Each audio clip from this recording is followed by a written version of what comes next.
Hey, good evening, everyone. Thanks for joining us here for Live Impact News on WCNC+.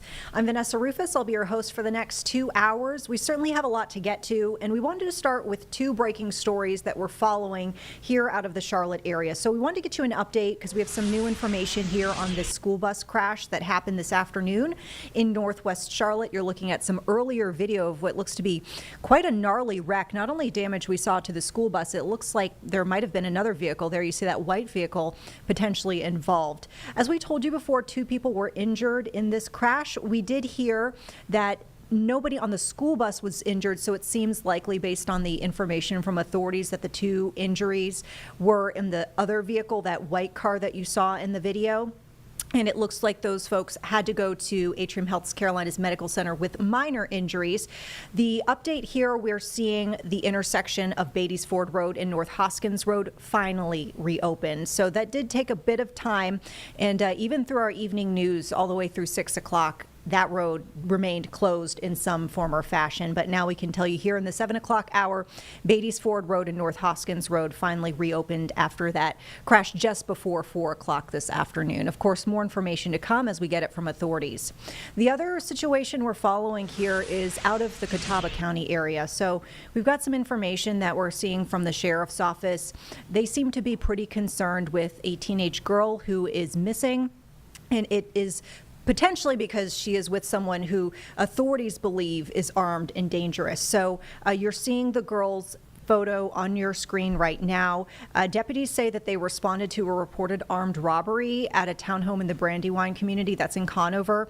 There was a search warrant executed that was related to that particular investigation, and this is all related as well to the missing 15-year-old you see here, Hope Carroll. Now, the sheriff's office says that she could be in the company of a man named Jim Jernigan. His street name apparently is Milkbone. That's how he's known. That's an alias for him. He is accused of armed robbery and larceny of a motor vehicle. He is believed to be armed and dangerous, according to the sheriff's office, and he is believed to be with 15-year-old Hope Carroll. If you know anything about this, if you see them at all, please call 911. Don't hesitate. And as always, we'll let you know how the situation shakes out or if we get new information from authorities. So with that, we do want to turn to a big topic here for the Charlotte area, and that is, as far as on the city government front, the efforts to fill the now vacant District 6 seat. You'll remember that the councilman, Tark Bakari, who previously held that seat, resigned that position in order to take a job within the Trump administration, working in a transit-related role. And now it is up to city leaders to select someone who is going to fill the seat for the next couple of months. Keeping in mind, of course, come November, all of the city seats are up for election, and the voters would essentially decide who would retain the seat more permanently. So we wanted to take you to this forum. It happened earlier today. We were able to bring you some of it live here on Live Impact News this afternoon, but not all. So we want to make sure that you were able to hear from some of the candidates. And keep in mind, it will be up to city leaders to make the call here on who gets to fill the seat. Of note, we are seeing among about the roughly dozen candidates, Tark Bakari's own wife, Krista Bakari, up for the position, and worth mentioning as well, last night we heard from the Mecklenburg County GOP that they are endorsing her for the role. So let's listen in here on this earlier candidate forum for the District 6 seat. So be a member of our city council, and we're going to do this in a way that I believe will be easy to get to, but I know that it can also be sort of a little bit of like tension around it. So, but what I'd like to do is begin with our staff having introductions so that you know who they are, and these are the folks that helped put this together so that we could have this meeting, and we'll start with our city clerk. Billy Tons, Deputy City Clerk. Lena James, Deputy City Attorney. Anthony Fox, Interim City Attorney. Good afternoon, Renee Johnson, District 4. Good afternoon, Marjorie Molina, District 5. Good afternoon, Dante Anderson, Mayor Pro Tem, District 1. Good afternoon, Vi Lyles. Malcolm Graham, District 2. Lawana Mayfield at large. Victoria Wellington at large. All right, so we're going to begin on this with, I believe we're going to have a review from our Deputy City Attorney or the clerk. Thank you, Madam Mayor. So the applicants that we received, the deadline was Tuesday, May 13th, 2025 at 5:00 p.m. We received 12 applications. Out of the 12 that we received using the North Carolina Board of Elections website, we were able to verify that 9 candidates are eligible. And when I say eligible, to be eligible, a candidate must be registered voter in Mecklenburg County, be at least 21 years of age, be a registered Republican, and reside in District 6. Again, we were able to verify that 9 of the 12 of those applicants were eligible. So today we have 4 people that signed up to speak. Each person will be given 5 minutes, and the council will have 10 minutes to discuss or ask questions of the candidate. All right. Anything else, Mrs.? Do you have anything? Mayor and council members, I was just going to share with respect to the 3 applicants who we've deemed ineligible. For 2 of them, the party affiliation does not match what the law requires because you have partisan elections. In Charlotte, it requires that the person appointed to fill a term has to be of the same party, and so that did not match for 2 of the applicants. For the 3rd person that we deemed ineligible, they need to have an address that reflects District 6, and in this case, we didn't have that based on verification through the clerk's office and the North Carolina Board of Elections site. So just wanted to share that context for the 3 ineligible. All right. So as you've heard, there are some people that were not judged ineligible, and then we have several that have been judged as eligible. And so with this, we have, I believe, our opportunity to, does our city attorney have any questions or comments?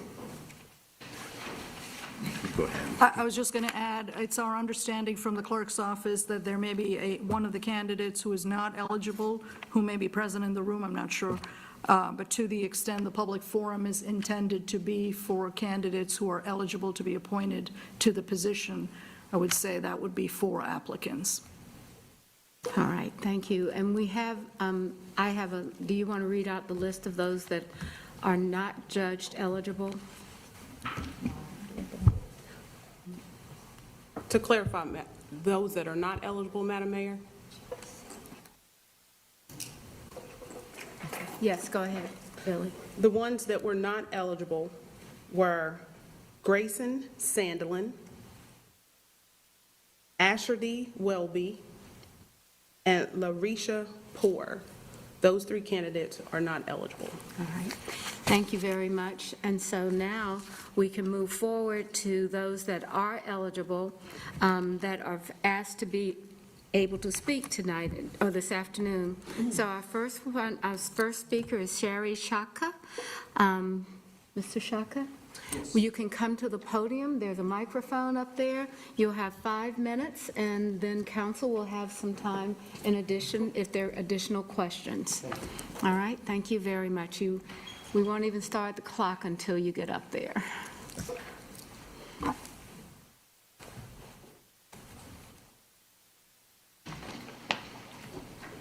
Okay. May I start? Yes, please. Good afternoon, Mayor Lyles, Mayor Pro Tem, council members, and fellow Charlotteans. My name is Sari Chakra. That's pronounced Gary with an S. And I appreciate the opportunity to speak with you today. It's a true honor to do so, to be speaking with the government officials who shape our Queen City. I'm a first-generation Lebanese American, born in 1991 right here in Charlotte. I've lived in districts 1, 4, 5, and now for the last few years, my wife Hannah and I have made District 6 our home. The city raised me, and I've chosen to build my life and future here. I work in the stormwater and infrastructure construction, where city policy becomes reality. And I manage properties where I deal directly with budgets, code enforcement, and quality of life issues that matter to everyday people. I've also served on my neighborhood HOA board and worked hand in hand with residents to solve real problems. That's the kind of hands-on leadership I believe our district needs. I've spent the last 2 years following council and committee meetings through the city's website and the YouTube channel, not just watching, but paying close attention. I believe local government is about service, not division. I support fiscally responsible policies, public safety, smart development, and affordability. I believe in a balanced growth that respects both our tax dollars and the unique character of our neighborhoods. Both Councilmember Driggs and Councilmember Graham brought important awareness to a key consideration: whether the person selected to fill the seat should also be someone who plans to run this fall. I want to be fully transparent with this council and the public. Yes, I plan to run. I've been preparing to file in July regardless of this vacancy. I understand and respect that the concerns expressed, including Councilmember Graham's point that character matters and that breaking your word would speak volumes. That's exactly why I'm being clear and honest today. I'm not here to take advantage of the process. I'm here because I care deeply about District 6, and I believe that I have the ability to serve now and in the future. My decision to run is not in conflict with my character. It's a reflection of it. Councilmember Bukhari served this district for many years, and I respect his contributions. I also want to wish him continued success in his new role as Deputy Administrator at the Federal Transit Administration. Before his departure, Councilmember Bukhari expressed hope that whoever filled his seat would continue to prioritize public safety and infrastructure, two areas I care deeply about. These aren't just priorities I talk about. They reflect the work I do every day and the values I plan to carry forward with the purpose and accountability. Charlotte is my home. District 6 is where I've chosen to serve. If selected, I'll bring a respectful and hardworking approach to this seat. I'll be a voice for our neighbors and a bridge for this community. Thank you very much. Thank you very much. So, all right, our next speaker is Andy Doolin.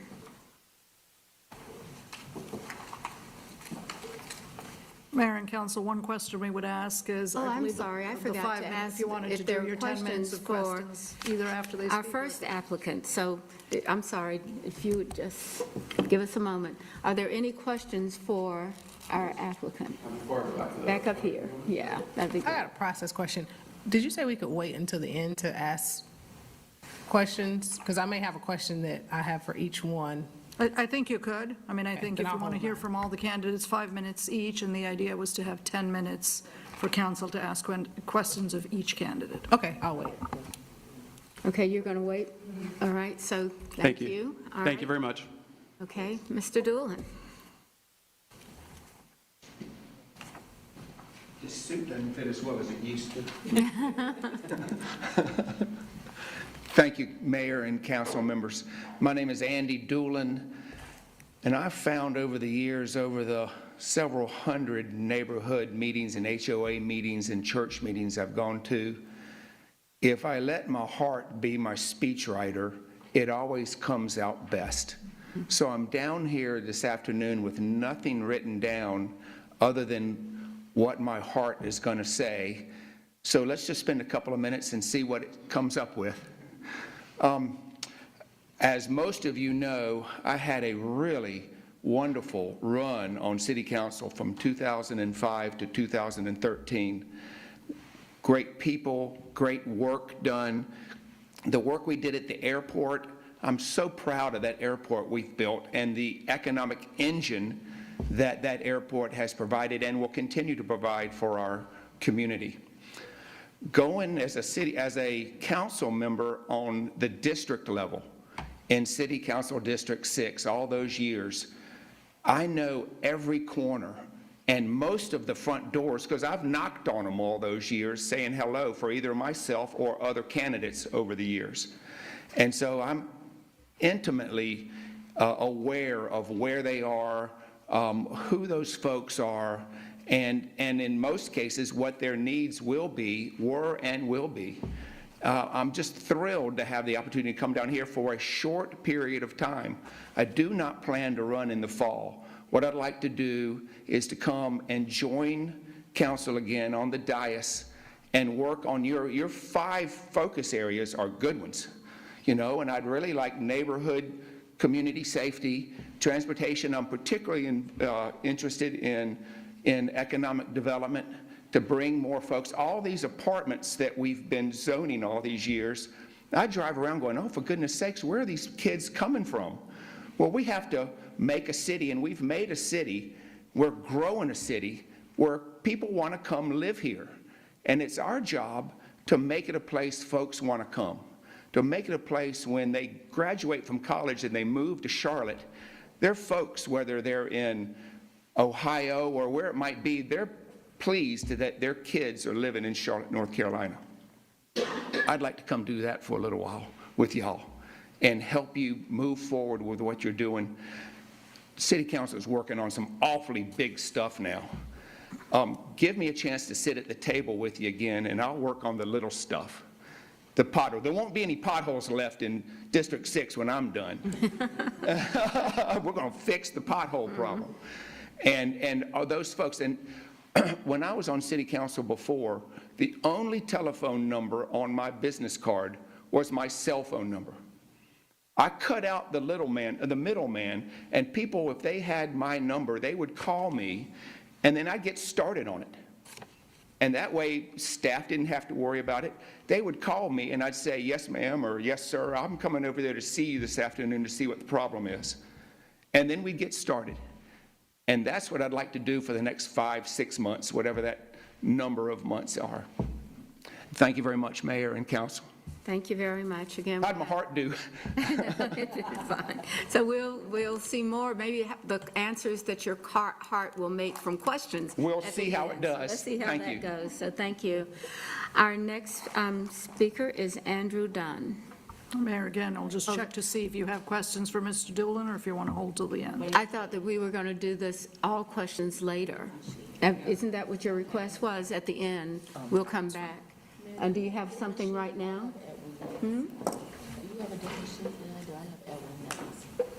You have what? Oh, you're right. Thank you. We can go with that. So Andy was, and now Edwin Peacock.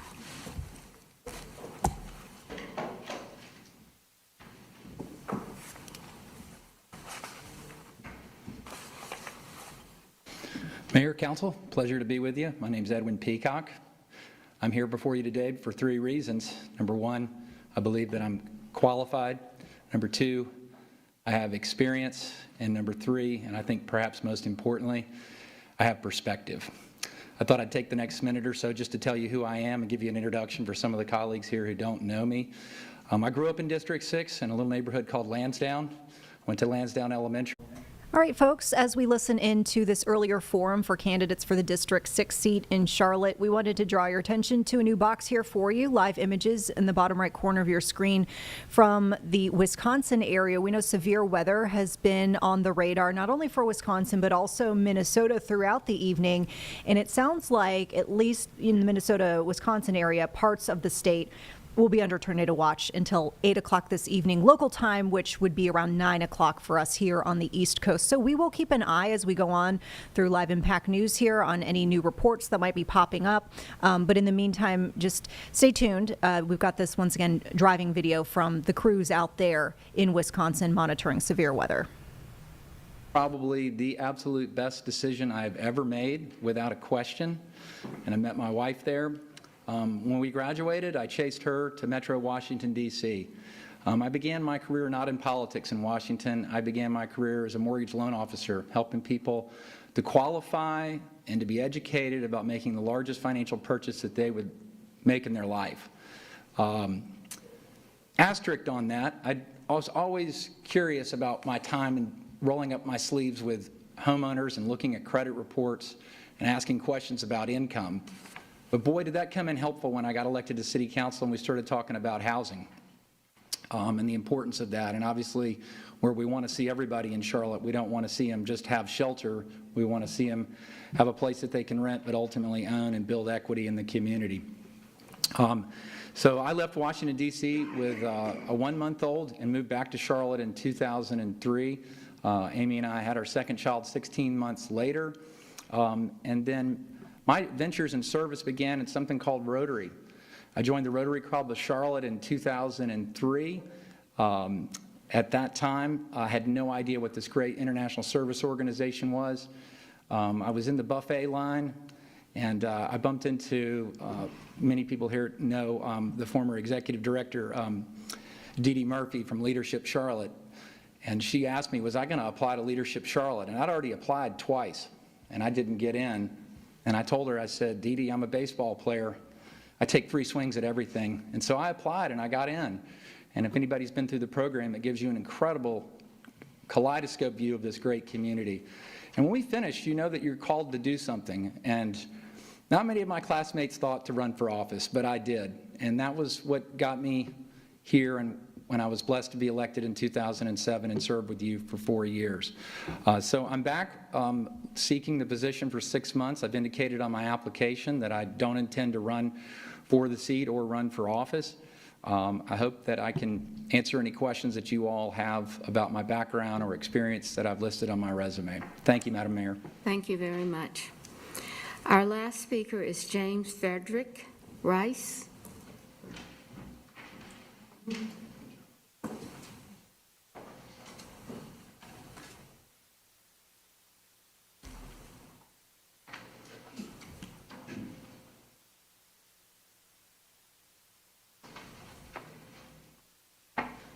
Well, hello. I guess I'm last. Tail end, Charlie. My name is Fred Rice. I apologize. I woke up this morning and my voice was gone. I'm not sure what that's about. I've been in Charlotte, not in politics in any way, since 1983. I moved here from Florida to be the manager of a large medical practice. I got there by being born in Philadelphia and leaving when I was 5. My father moved around a lot, and he was a part-time soldier. And one of the things, he took us to Florida where I started the first grade. That was my 3rd move, by the way, by that point. He went off to war in Korea.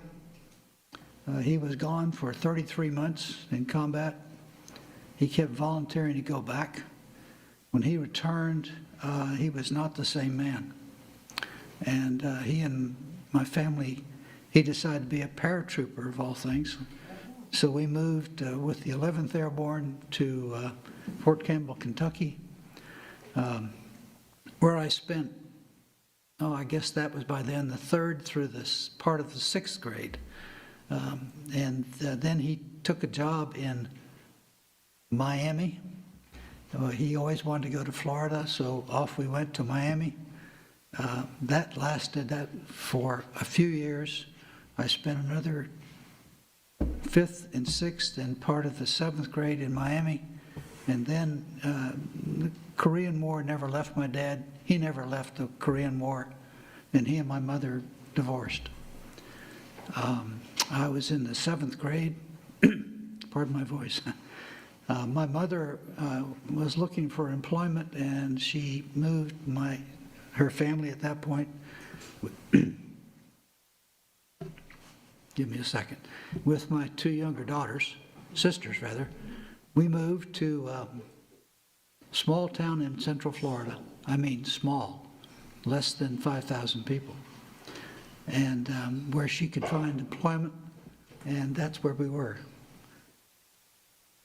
Thank you. I poured one and forgot it, so thank you so much. We stayed in that small town where I did part of the 7th grade and then the 8th and 9th and 10th grade in a very small school. Each of the classrooms was one whole class. She moved to the next largest town, around 15,000 people, where I finished my basic education, 10th, 11th, and 12th grade. Graduated from Haines City High School in '62. Was fortunate enough to get into the University of Florida in '63. I'm a Gator. Somebody else is a Gator. My children are Gators, by the way. But I found out when I got there that as try as I could not find a way to finance any education beyond my first year. I had managed to accumulate $1,500 in debt at a local bank. There was no student loan back then. And with my mother's signature, I was 18 years old, pretty bright, motivated, but there's no money.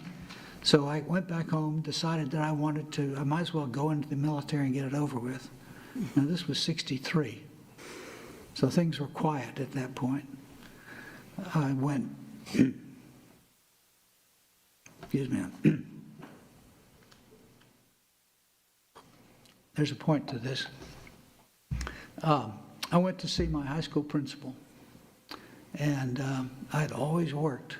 I never had an allowance, never. It was always what I made. When you're a young teenager, that's mowing yards and stuff like that. He took me to see my local banker, local bank president, and he told me he wanted to interview me for an idea he had, and we did. We talked for 3 hours. And the 3-hour interview resulted in him offering me a chance to, in fact, work for him. I'm sorry that we have to stop at this point. Okay. And unless you have a closing statement. Or okay. Sorry. I spent a career in banking in Florida. I came to Charlotte managing large medical practices. I was recruited by the Carolinas healthcare system as a senior VP for physician practice acquisition in 1993. So you must have had a great experience in our city in healthcare. You've seen banking and healthcare. Yep. So thank you very much for helping us, reminding us of how important some of the things that we do today. My point there is that there are two things in our lives that are very important to us, our health care and our money. And I'm very experienced at managing both of those. Thank you for your time. Thank you. All right, now it's time to open the floor from the council members for any, if you have a question, please direct it to the correct. Madam Mayor.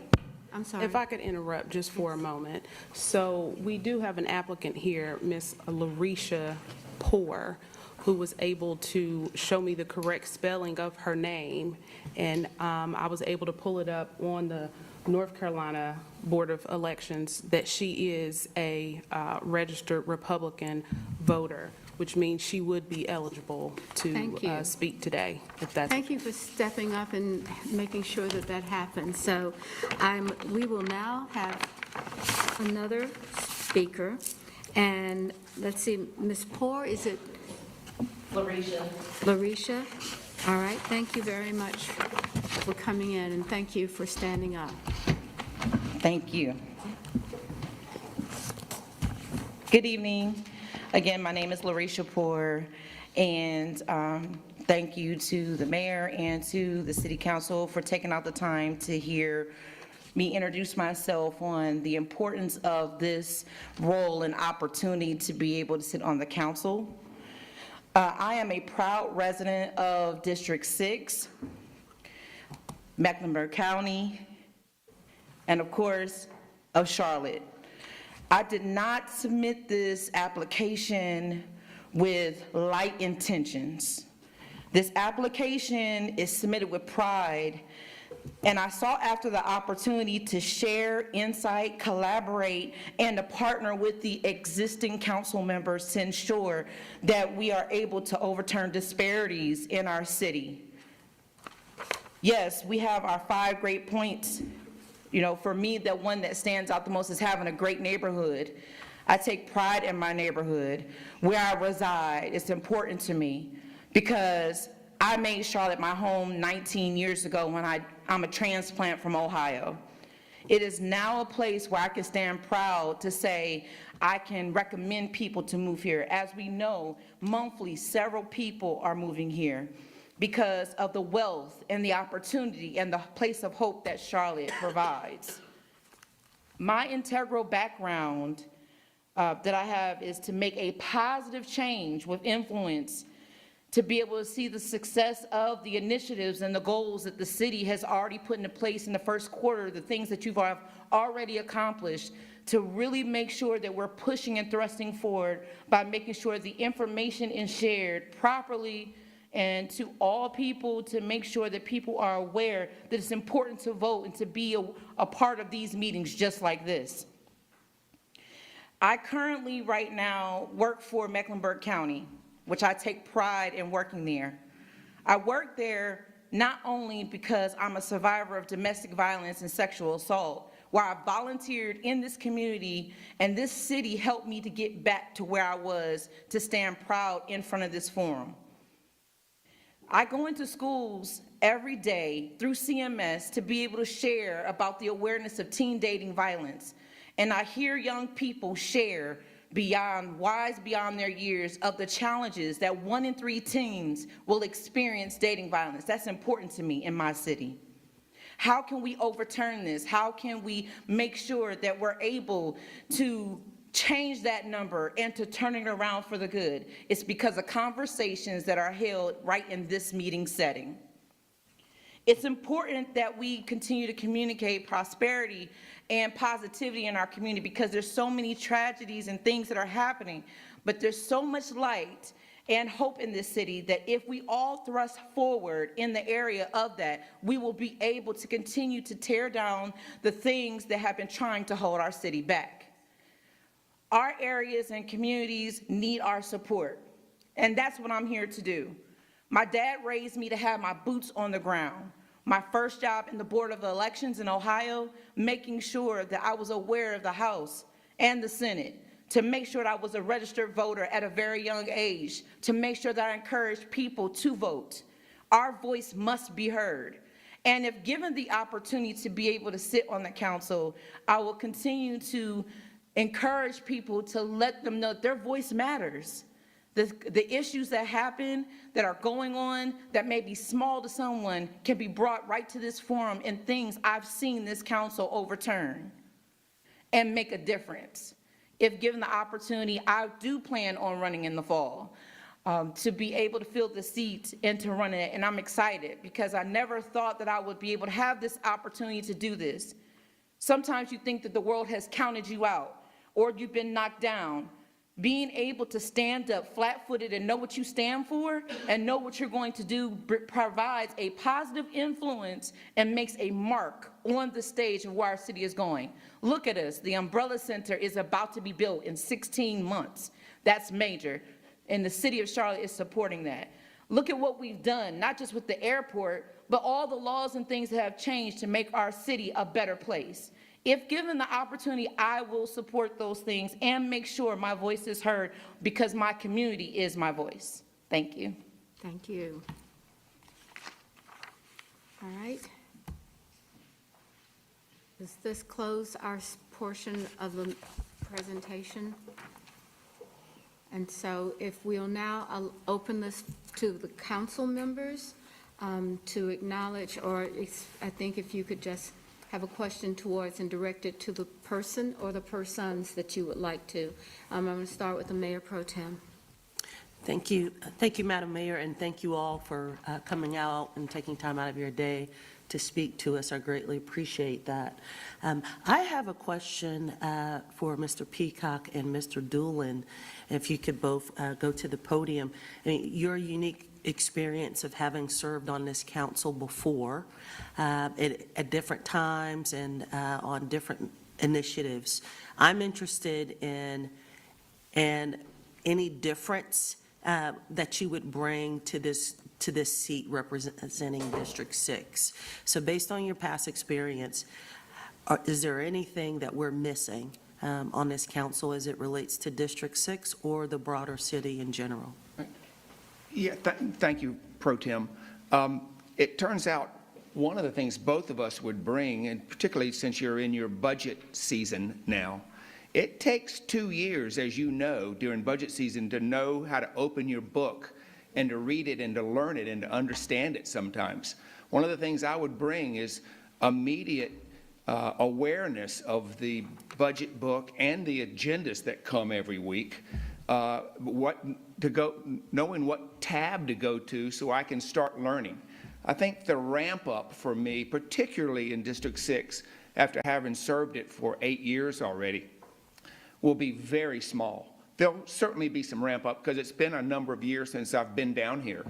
It's wonderful to walk through this building again, though. It feels like home. This room feels like home. And so I'm just excited about if y'all would give me the honor and the nod to come back down and join you. My ramp up will be very small. As a district rep, you see every corner, every house. As an at-large member, the at-large folks are thinking on a more global stage, you know, everything. Of course, as a district guy, we make decisions for zoning all over the city. But I am laser focused in District 6 and know those folks and know their churches and would really have a good time going back and reintroducing myself to them again. I'm hearing positive things from all over the community already that it's come out in the paper and a couple of media outlets, you know, that I'm involved in, and so the positive outlook for that would be great. And with y'all's nod, I'll come down here with my boots strapped up and tight and ready to go. Thank you, sir. I greatly appreciate it. Can we give Mr. Peacock an opportunity? All right. Thank you, Madam Mayor Pro Tem. Are you missing anything? I don't think you're missing anything. When I made my point about perspective, when I was here 14 years ago, and when you step away from the dais and you move away from what I call the fishbowl effect of 600 East 4th Street, you tend to notice first and foremost that obviously the smallest ripples in the bowl seem really, really, really big in the moment. But when you step outside of it, it really allows you the perspective to see, well, what is most important? And during Andy and I's time here, you didn't know it when it was occurring, but we had one of those, what I'll call lighthouse moments. We were the lighthouse looking at a decision to use our half-cent sales tax to expand bus rapid transit and then cut the line for the light rail. And there was an enormous amount at risk. The year that I was elected, we had members of my own party who were against light rail, who were against a mass transit program. Then Mayor McCrory was making some very bold decisions that both sides, he had all types of people angry at him, but he followed staff's recommendations. He bucked trend of his own party, and our town had a referendum on that half-cent sales tax. And I think when you talk about what's missing, it's just simply just trying to have perspective, because I know what it's like to be where you are and to sort of feel that intense pressure. But between now and when this council finishes, the 1st of December, you know, I don't think that you're missing anything. I would just say perspective. Keep your lighthouse up and just realize that the small things that occur, it's natural in a small deliberative body. And the more that you can do to obviously work on the relationships between each other. One of the other perspectives that I thought about was something that my dad talked to me about. He said, Edwin, I don't remember a vote. I don't remember a lot of these things that we would debate, but I do remember how my colleagues would make me feel. And it sort of comes back to something that my grandmother told me, which was people don't care how much you know until they know how much you care. And right here in this very room, in 2009, my mother got diagnosed with ovarian cancer. She was down in Wilmington at the time, at the beach. And Councilmember Turner, sitting right where you are, Mrs. Anderson, he leaned over to me and I told him what was going on. And all he did was just stop right there and said, "It's not your mom's time. Let's pray." I'll never forget that.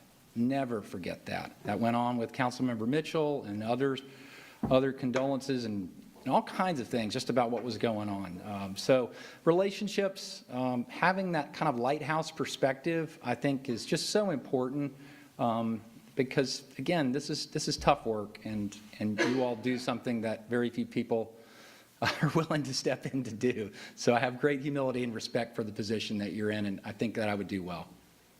Thank you. Thank you, Madam Mayor. All right. Any other, Ms. Molina? Thank you so much, Madam Mayor. First of all, I just want to say thank you to every last one of you that decided to step up and come out today. I know from personal experience, and the Mayor Pro Tem also knows what this particular experience is like. I'd be remiss if I didn't comment on, my heart is my center. It is how I do everything. I don't do anything that my heart don't lead me to. It is my deal maker and my deal breaker. And I think what was evident from every last one of you was the fact that it was demonstrative of your heart and the position. And that's what it takes to lead here. I'll go back to what Mr. Peacock just said. People don't care how much you know until they know how much you care. And that's the core of what we do, right? The core of what we do is caring about the people that we have the honor to represent. So, like I said, I just think that that was demonstrative in each of you, and I think that's highly commendable. So, no matter what the outcome of this exercise is, I commend you and I ask you to continue to look for ways that you can serve in our city because there's room for everyone. It takes a village to be a great city. It takes a village to lead, and everyone who leads doesn't sit at the dais. We need help at every angle. We need partners to do all of the things that we do. And I just encourage continued participation no matter what, to say, just to be a part of the positive and how our city evolves. So I was a volunteer long before I ever considered public office on any level, and those relationships are essential. So with that, I noticed that, and I'll start with you, Mr. Peacock, and then I'll ask you as well, Mr. Doolin. I think it's important that, especially now with the budget season underway, this is a very intense exercise, as you both know. But one of the things that I think is of particular emphasis right now is the 1-cent sales tax. And adjacent to what has happened in the past with the half-cent sales tax, you sound to be adept at that particular milestone of the city's evolution. But can you tell me what you know about the current referendum or anything that would affect particularly the District 6 residents and having some compass of what their position would be? Well, I've been on the record of being very much in favor of our mass transit plan, and our economic mobility plan are clearly a multimodal transit plan. And part of that half-cent sales tax discussion that we had in 2007 is largely proven to be exactly what ULI told us clearly what the city staff planners told us about the opportunity for improvement, not only in reducing congestion, but clearly economic development, and you see that in tenfold from there. As we approach the 1 cent sales tax, the one thing I've learned is that you can't take this for granted. We can't assume that what the consultants are telling you speak to the sentiment of what individuals are. And I can only speak back to other referendum attempts that were for different purposes. But one thing that I have noticed is that, of course, we've got election fatigue from last year.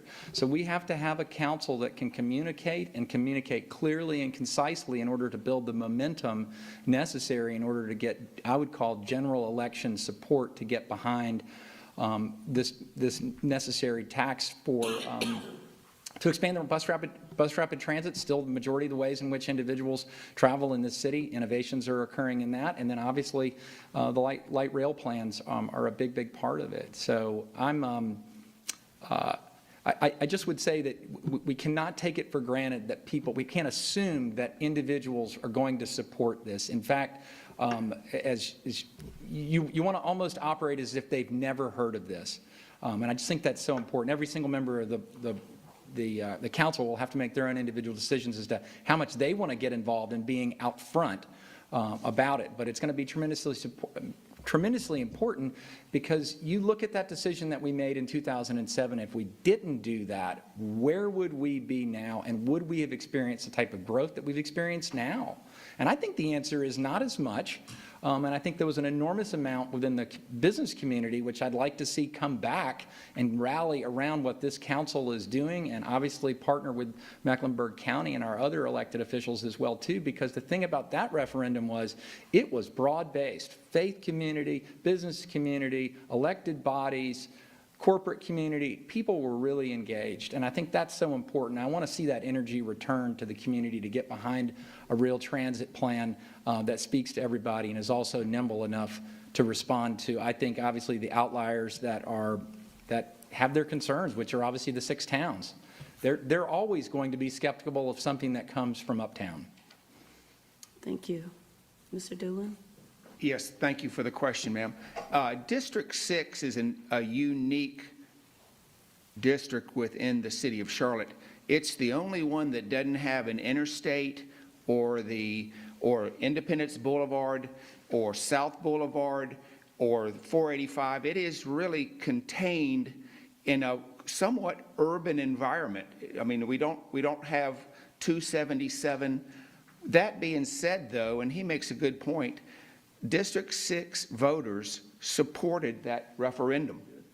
And what would be helpful to council and to the city is to have a salesman like myself to go out and sell it at the HOA meetings and, sell it at the churches, when they get together. And I used to get the list of every HOA meeting, and darned if I didn't go to 99% of them. And so that's one of the part when I said that the city council is thinking on a global stage, globally being the whole city. Well, District 6 is this little enclave in South Charlotte that doesn't have a mass transit line coming through. We have bus service, and the buses have folks on them because I look. But, that's particular question is something that I think I would be good at helping sell to the community. Thank you so much. And that's all I have for now, Madam Mayor. And any other questions down here? Ms. Watlington? Thank you. My questions are I got a couple questions for 2 gentlemen here, and then I've got questions for the other 3. I'll start with the other 3. Yeah. So, I'm sorry. Oh, I have the same questions for, the 3 of you that have not spoken yet. For Sari, it's Gary with an S. Yeah. Sari, Larisha, and James. Hey.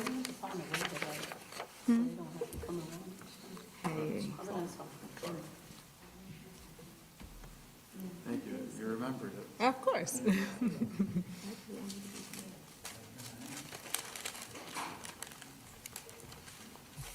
And while we're just waiting for I'm sure you'll come up later. So obviously, you all don't have the benefit of having served on council at one time, but I don't want to take for granted that that is not also an advantage. So I just wanted to give you an opportunity to speak to why or why not your experience as it is a competitive advantage. Would you like to go first? Sure. Thank you.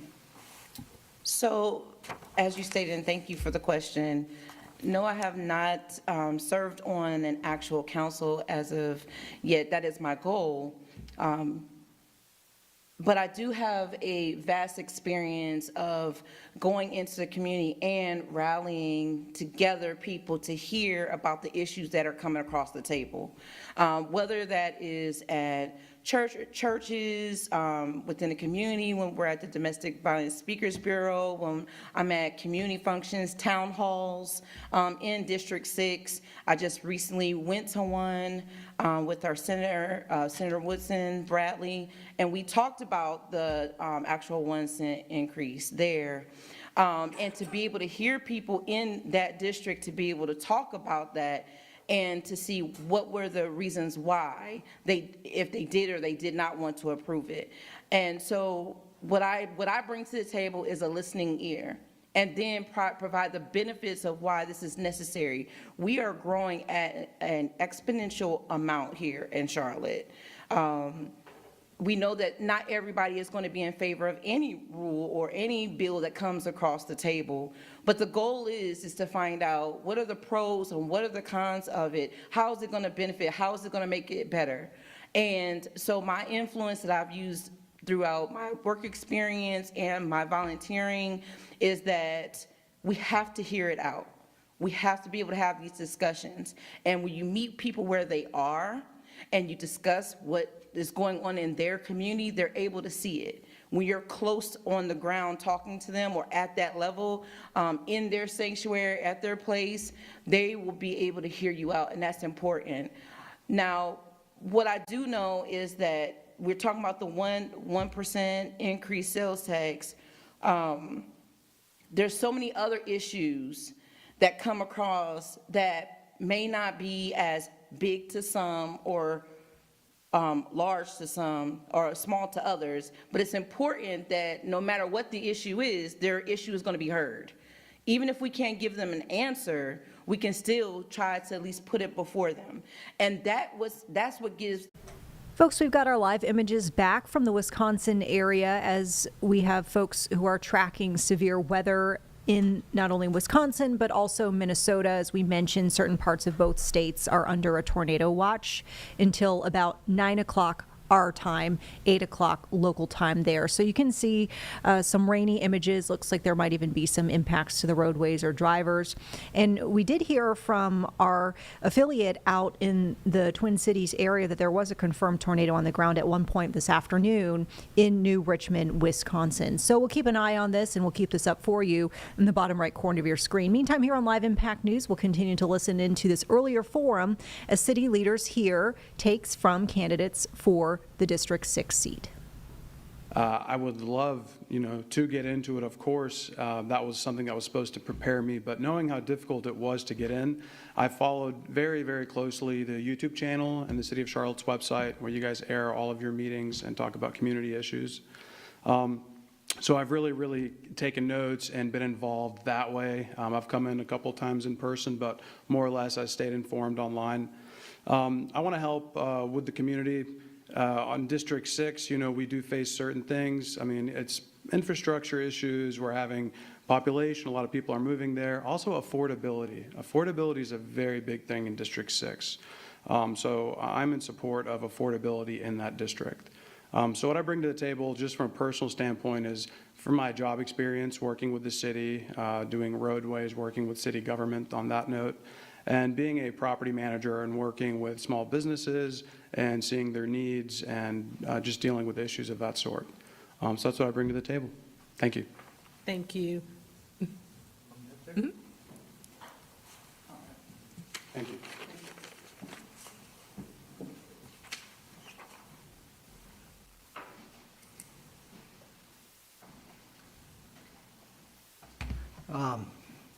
I would hold myself out as an example.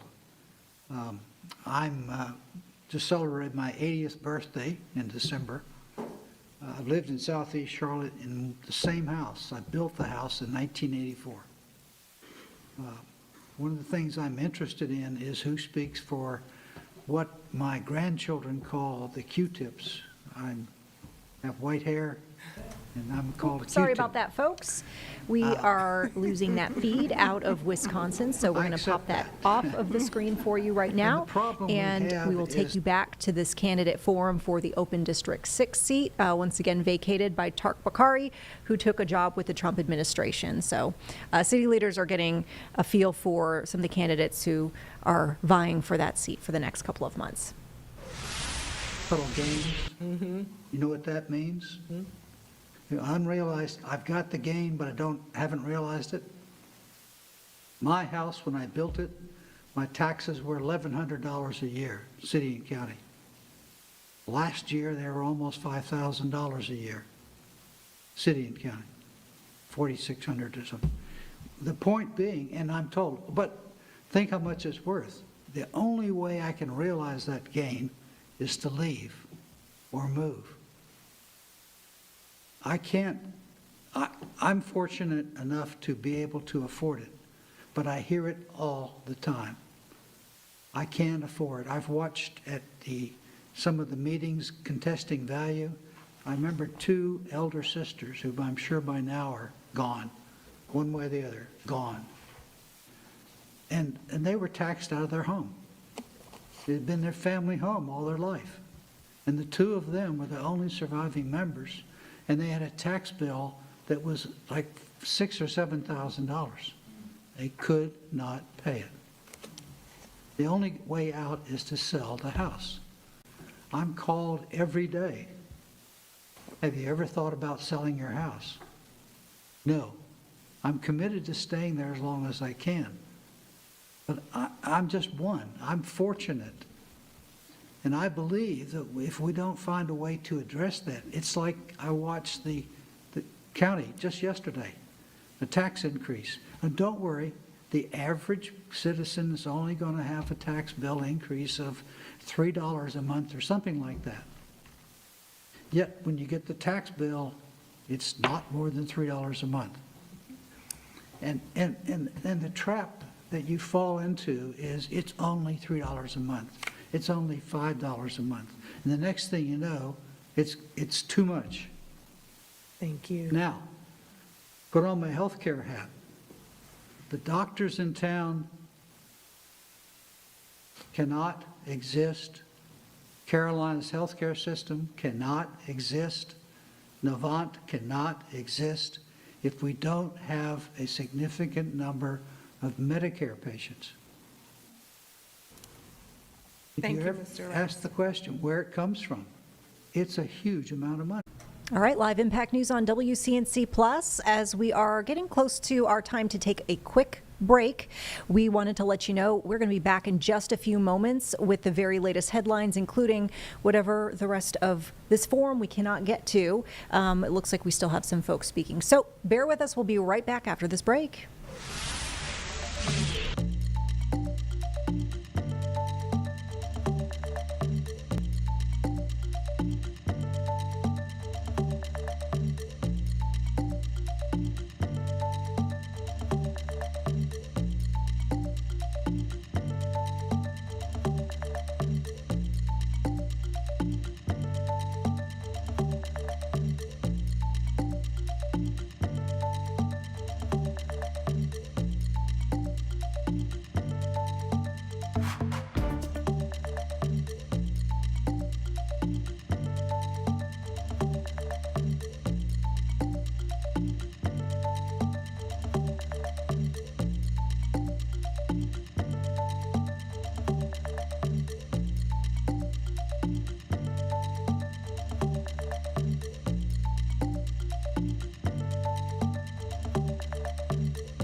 Welcome back, folks, to Live Impact News on WCNC Plus. I'm your host, Vanessa Rufus. Thanks for sticking with us beyond the commercial break there.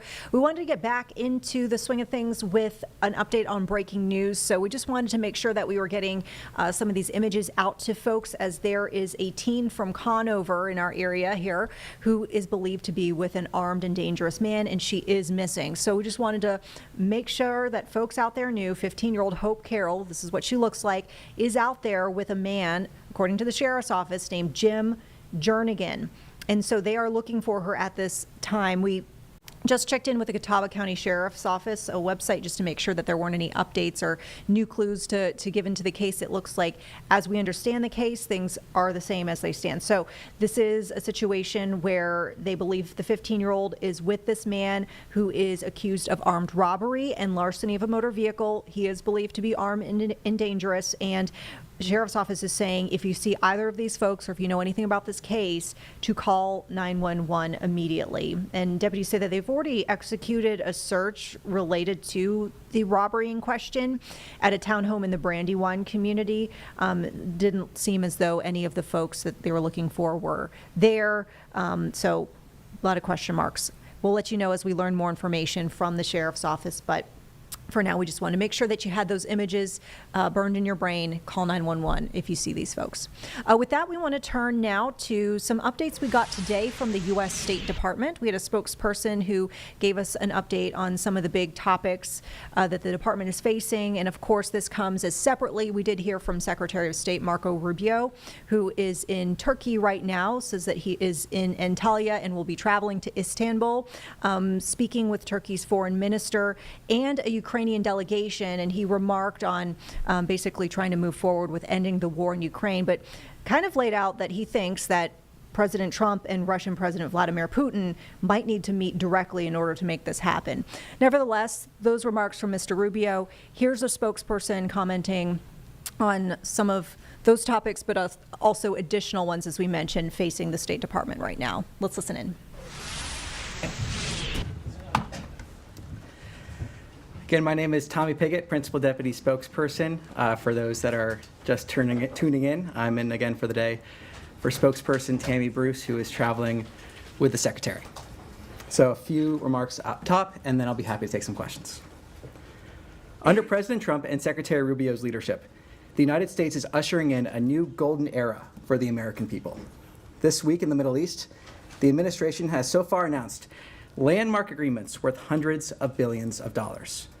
These deals will expand American manufacturing, strengthen critical supply chains, and fuel innovation.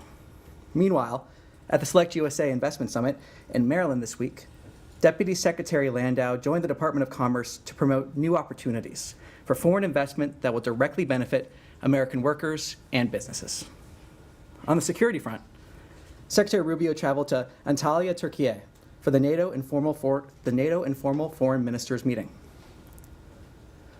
where he underscored the United States' commitment to strengthening our alliances and enhancing military readiness. As the Secretary stated, to better protect our alliance, defense production must rise, military readiness must improve, and burden sharing must be real. The United States looks forward to charting a course towards the 5% NATO defense spending target. From Turkey, Secretary Rubio will travel to Italy to accompany Vice President J.D. Vance for the inaugural Mass of His Holiness Pope Leo XIV.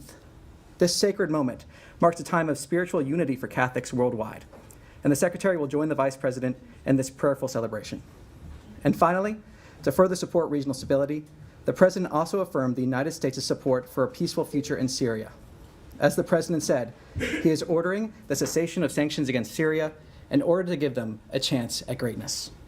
From revitalizing America's economy to forging pathways to peace, the Trump administration is delivering on its promises. The results are clear, and more is yet to come. And with that, I'll take some questions. Yes. Hi, it's Ellen Meyer with the AP. Did the Trump administration on its Gulf trip raise the detention Switching to our 2-box now, we'll remain listening in full to the State Department briefing from earlier today, but we also wanted to pull for you here on the right-hand side live images from Chicago, Illinois and Soldier Field as the Beyonce concert is supposed to be getting underway, and we're keeping an eye on potential severe weather impacts. Keep in mind, as we've mentioned here throughout the evening on Live Impact News, Midwest has been dealing with severe weather impacts not only here in Chicago, but we also talked about the tornado that was confirmed to touch down in Wisconsin earlier this afternoon, and also Minnesota, which is keeping an eye and remains under a tornado watch for at least another hour. Let's listen in back into the State Department briefing. Raise the challenges they experience with exit bans, we have provided consular assistance and worked to ensure they receive fair and transparent treatment. That's what I have to offer there. When it comes to, again, not going to talk about private diplomatic conversations.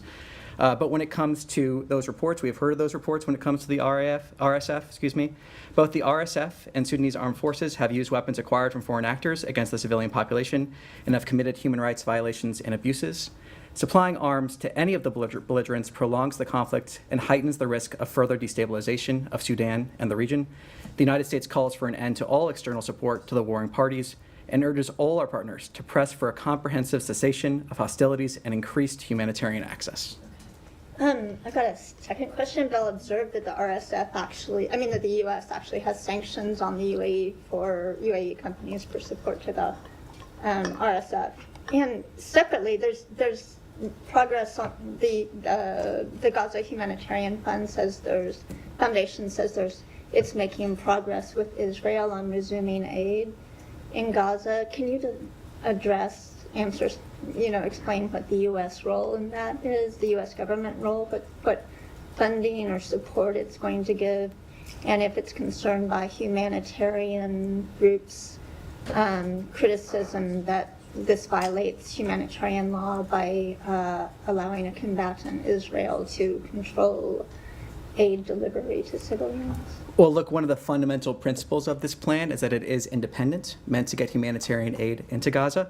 And we welcome the Gaza Humanitarian Foundation's official launch yesterday. The Secretary also just spoke to this as well.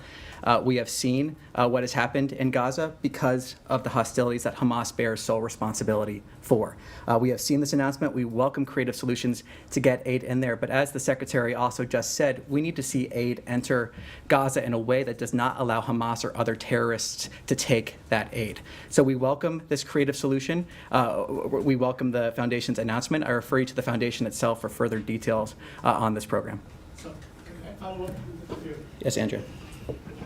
I want to ask you about Secretary Lando's trip out to Dulles to greet the South African refugees and State Department decision-making about the genocide designation that's under consideration, which the President had mentioned as genocide is happening there. There is a lot of evidence, public evidence, that is in open sources of farmers, white farmers not wanting to come, of black killings exceeding by large measure white killings in the crime problem that they do have, and that there is no white genocide to justify this kind of extraordinary accelerated refugee process for white South Africans. On the same day that temporary protective status was withdrawn from Afghans, thousands of them, many of whom are sponsored by U.S. military veterans because they were their translators. So can you unpack that and the disparity in treatment, and what is the status of any kind of genocide investigation on what is happening to white South Africans? Well, the President has been very clear, the concerns that he has in terms of South Africa. He has expressed those publicly and often. When it comes to temporary protected status, I refer you to DHS. That was always meant as a temporary program, a temporary benefit, but I refer you to DHS for more questions on that. Again, when it comes to the new arrivals that we saw, what we saw was a president who identified a priority that we fulfilled here at the State Department. And what's also clear is that the refugees that arrived met the same standard that is across the board for refugees. They met that standard. So what we're seeing here is a president who has been clear about his concerns with South Africa, and the State Department has acted on that, and the refugees that we saw met the standard in statute for refugees. standard may be uniform, but the speed is not. We have people, Afghans, who are still in refugee camps since the fall of the Afghanistan regime, who are waiting to hear about SIV status, who are waiting to hear about refugee status, who have worked with the U.S. They are in Doha, they are in Albania, they're in Pakistan, for years waiting to get the kind of treatment. And that is not a DHS function, that is a State Department function. Well, on that SIV front, SIV interviews continue. That process continues. What we have seen, again, is a president being very clear about concerns he has regarding South Africa and the treatment of Afrikaners in South Africa. Is and there data to back that up? Oh, Or is it all anecdotal from advisors? Well, this has been a concern that the president's had for a very long time. He's been clear about that for years, about the abuses we are seeing in South Africa. So this is a priority outlined by the president. The president then directed the State Department and others to implement that priority, and we're seeing the State Department fulfill those executive orders. Is there a formal genocide investigation underway at the State Department? Like again, the president has spoken to this. I refer you to his comments. Nothing further to add on that front. But Tommy, just to follow up, I mean, what evidence can you share today from the podium to underscore there's a genocide going on in South Africa against the white? Well, look, the president, again, has been very clear on this. I refer you to his comments. When it comes to the treatment of the refugees that we saw arrive, that is that same standard in statute for refugees. And there were harrowing stories that they told about the treatment that they suffered. So what we are seeing is a problem that's been identified by the president and the State Department fulfilling those executive orders. Again, we have heard these stories that have come through. The refugees there met the same statute for refugees that is uniform and standard, and that'll continue to implement the president's priorities in this regard. I just have one more question on this. Sure. You said they met the same statute, which indicates that there are others who are in the same exact boat that they are in right now around the world. So why was it a decision to prioritize these refugees over other refugees? And was there any racial element to this because they're white? So I want to just on that first part, what I mean there is there's a certain standard that's outlined. There's certain criteria that needs to be met. That's what I meant in terms of that standard. So there's a certain standard that is applied when someone's applying for a refugee status in this program. And so that standard is uniform across the board. So I want to clarify that aspect of it. And again, the president has Live Impact News on WCNC Plus, moving to a 3-box now. We remain listening in full to the State Department briefing from earlier today. Bringing in now, you can see bottom right corner of your screen, live images from Wisconsin as crews out there continue to track the impacts of weather. And it looks like they might even be out at a farm from what we can tell, with maybe one of the silos or a piece of equipment that got knocked over. And as we mentioned, the other image for you that is live at the bottom or top right of your screen is near Soldier Field, Chicago area, where the Beyonce concert was set to get underway around 7 o'clock this evening, but we're told it will not start anytime before 9 o'clock local time there. So we will continue to keep an eye on any new reports coming from the severe weather front out in the Midwest, but once again, we'll listen in full to the State Department meeting. Asking because the determination of genocide is normally something that is determined by the Secretary of State. So just want to clarify, are you saying that this is now something that is determined by the President of the United States? And that's why I think Andrew was asking if there is an investigation in this building into whether that designation for genocide is being determined in this building still, or if something has changed. Well, again, as I said, the president's been very clear about the issues that we have regarding South Africa. He's been very clear on that continually. I have nothing further to add at this point. It's a legal determination. It's not a determination made by the President of the United States. That's why we're asking. Again, I address this issue in terms of the president's been very clear about the issues we've seen from the State Department's perspective. There's a priority laid out by the president. We are fulfilling that priority. And again, the stories that we have heard are harrowing. And so we're seeing the fact that these people have met that same standard for refugees, and we're seeing the State Department fulfill the executive orders of the president. Did they also get, did you also look through their social media files? I mean, because there's some, to look for anti-Semitism, for instance, for some of the people who on specifics of that nature, and so I'm not going to do that from the podium here. Can I Yes. I just have a totally different question before we get on to the Middle East. All right. I had a question on Cuba. The deputy foreign minister is saying that there's no Chinese spy base on the island, and is dismissing some recent satellite images. I just wonder what your assessment is. We will not talk about intelligence matters from the podium, so at this point, nothing to further to add on that. No comment. Yes. Thank you, Tommy. Going back to Gaza on the issue of the aid, of course. Now, for all the months before the January 19 agreement, aid was going in, even in the most intensive fighting that occurred over a period of more than a year. Aid was still going in. What has happened since March 2nd until now that disallows aid to go in? Do we have like a timetable? And isn't it really ironic that the Palestinians, have demand a measure of basic human rights, the right to eat, on the day, the 15th of May, which is the 77th anniversary of their catastrophe? We still have to talk and debate whether they have a right to eat or not. Well, what I can tell you what's happened is there has been this proposal to get aid into Gaza in a creative way that makes sure Hamas cannot steal it. That is what I can tell you has happened, and that the United States has endorsed that effort to get aid in there. So that is what has happened, and what I can also tell you what happened is on October 7th, Hamas coming and committing atrocities.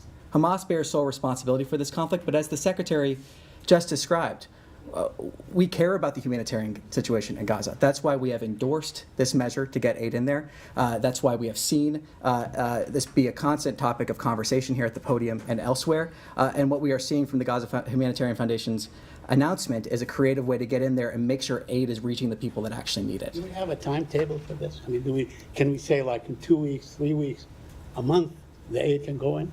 Well, look, what we're looking to is that delivering of aid by the end of the month, but ultimately I refer to the Foundation for more details.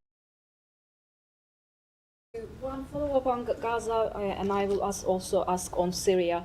Can you provide us more details about who will, fund this new foundation, Gaza Foundation, and what role the U.S. will actually play in the aid delivery? Well, ultimately, I refer you to the Foundation for more details on the specifics of that nature. As the Secretary has said, we welcome this announcement to get aid in there, but I refer you to the Foundation for more details. And on Syria, Secretary Rubio met Syrian Foreign Minister Al-Shaiban and Turkish Foreign Minister Hakan Fidan today in Antalya, Turkey. You just shared a readout of the meeting. Secretary Rubio said right after the meeting that the U.S. Will start with initial waivers instead of fully lifting the sanctions. Can you provide more details on when and under what conditions these sanctions might be fully lifted? And,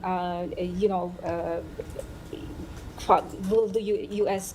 do anything to contribute to the reconstruction of Syria? Was this discussed during the meeting too? Look, what I can say, as the Secretary said during those comments, is that this is something that had been discussed, worked on, options considered for many weeks leading up to this announcement, and that we are going to be implementing what the President has announced as an administration. In terms of exact timelines, I have nothing further to preview on that front now, except for to say the fact that we are moving now to implement this announcement, and this was something that was discussed, as the Secretary said himself, for many weeks leading up to this announcement. Sir. Can we come back to the Gaza Foundation? Just to try to get some clarity on this. So you're talking about this being, the U.S. has endorsed it, you're praising this creative thinking. Whose plan is it? Who is the Gaza Humanitarian Foundation? Well, the Gaza Humanitarian Foundation is a foundation. I mean, I refer you to them for more details on their leadership. But Should we call this a U.S. plan? Is it an Israeli plan? The UN has said they're not going to be involved in it. So, who do we credit with this creative thinking? Well, again, as I said earlier, this is an independent plan in terms of making sure that aid reaches the people that need it. As the Secretary said, we endorse this plan in the sense that we want to see creative solutions. As he also said, if there are better options to get aid in there, we'd like to see those options provided. But ultimately, again, as he said, our priority here is making sure that aid gets to the people that need it in a way where that aid is not stolen by Hamas or other terrorists. When you say endorse, it sounds like kind of moral support, but is the U.S. providing any funding for this? Like, I refer you to the Foundation for details on their funding, but why is that after the Foundation? I have nothing to preview in terms of this. I'm asking the State Department if the State Department is providing any funding for this. Nothing to preview at this time on that front. So all you're doing is providing endorsement. Well, look, as the Secretary said again, we welcome this creative solution. We see the plans moving forward there. They announced and detailed those yesterday. If I have my timing correct on that, refer you to them for more details on that. There's been reports that David Beasley, who's the former World Food Programme head, is going to be involved. Can you speak to that and anything about the leadership of this foundation? Well, when it comes to Dave Beasley would be fantastic, so we're hoping he comes on board as well. He accepted the Nobel Prize on behalf of the World Food Program when he was leading the organization, and he's one of the most respected humanitarian leaders in the world. And sorry, would he lead the humanitarian conversations for the State Department with Israel and Gaza? Is that? Nothing further preview besides what I just provided there at this time. You're saying he would be good, but you don't have any information on him being involved? Again, this is the data that we have here in terms of David Beasley would be fantastic. So we're hoping that he comes on board, but nothing further to add at this time. Ask on a security-related question. I'm just, since he had the early one, we'll go over here. Thank you. On Iran, today the president said the U.S. and Iran are very close to a deal and said that Tehran has already sort of agreed to terms. Can you elaborate on that? And is there another round of indirect negotiations scheduled to get this over the finish? Not to comment on private diplomatic conversations nor negotiate through the media when it comes to the details of these negotiations, these talks. What I can say again, as we've reiterated here, is that the president has been clear that Iran can never have a nuclear weapon. The talks have been described as constructive by the participants in them. And so again, Iran can never have a nuclear weapon. And the president has been clear he wants to see diplomacy, he wants to see a diplomatic solution here. Yes. Tommy, can you speak to the remaining meetings for Secretary Rubio in Turkey and in Europe? I think you just mentioned his trip on Sunday, or the trip regarding the Vatican. But in terms of discussions about Ukraine, do you have anything to preview or to share in terms of will he engage with Ukraine's foreign minister and the other officials, even if Minister Lavrov, or even if the Russian government does not have a presence at the Secretary's level in terms of officials engaged in Turkey at this point? Well, the Secretary just spoke to this a little while ago. I refer you to his comments on that. Yes. Yeah. Right here. Thank you, Tommy. A question on Syria. After the President's meeting with the Syrian interim president and today's meeting between Secretary Rubio and Syrian foreign minister, do you recognize this Syrian interim authority now, or you still hold your previous position on that? Well, look, what we want to see, and taking a step back, is Syria take certain actions that were detailed in the readout the White House put out.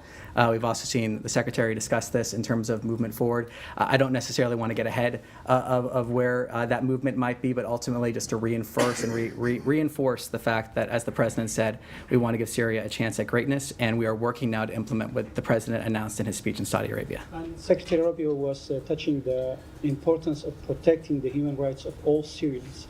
We have seen this interim authority were violating many international laws, and they were even harassing the Jewish people and the Kurdish and the Christians. What's your position on these minority rights in Syria? After you met with the Syrian foreign minister and after the president's meeting with Ahmad al-Shara? Well, again, not to discuss the private diplomatic conversations that were happening in that regard. We have been clear in regards to any nation that we have certain expectations, and there have been expectations that the President has communicated to Syria regarding a whole host of actions. And again, those actions that we're hoping that they take are hand in hand with this announcement in terms of lifting sanctions, that opportunity to achieve greatness. So it's the cessation of sanctions, but also the actions we're hoping to see them take would then contribute to that long peace, that prosperity that the President and Secretary want to see for the entire region. Yes. Going back to Ukraine and Russian talk, is Secretary going to Istanbul as a Secretary of State or as a National Security Advisor? And is there any chance that he is going to meet with Russian delegation? Well, again, the Secretary spoke to that just recently. I refer you to his comments on that. Nothing further to add. Yes. Thank you. A high-level meeting of trade ministers from major countries is being held today on Jeju Island, South Korea, ahead of the APEC summit to be held in Gyeongju, South Korea, in October and November. Is there a possibility that additional U.S. and South Korea follow up the U.S. and China bilateral additional talks will be held? Well, what I can say is that the President has been clear he wants to strike deals that benefit the American people.